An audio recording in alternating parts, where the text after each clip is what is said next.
Good morning मित्रांनो. तर मग आज आम्हाला लागली होती खूप जोराची भूक. तर मग आम्ही चाललो होतो आता मस्त नाश्ता सेंटरला. तर मग नाश्ता सेंटर बघून पाहून मस्त वाटलं यार आम्हाला, कारण की इथं स्वच्छता होती. आपल्या समोर मस्त बनवून दिले काकांना पकोडे. काकाच्या गाडीमध्ये वाजत होते मस्त गाणे, ते पण आरती. आणि इकडचा व्ह्यू पण तर मस्तच मस्त. मग काकानं मस्त गरम गरम तेलामध्ये टाकले वडे, आणि ते वडे पाहूनच मस्त वाटलं यार. असं वाटते कधी कधी खावं का, आणि कधी कधी नाही. आता पहा, हे खाता इडली जसं काही सोन्याचा पीसच वे अशी खाऊन राहिली का बाप्पा लईच सांभाळून. मग आता तिच्याकडे केला कॅमेरा तर लईच लाजतही होती. बाप्पा हे कायले लाजत माहित नाही.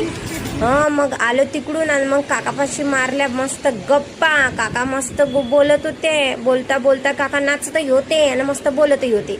काकाची ड्युटी राहिली आमच्या सोबत का मग काकाशिवाय आणि आमच्याशिवाय काही मनोरंजन होतच नाही ड्युटीवर.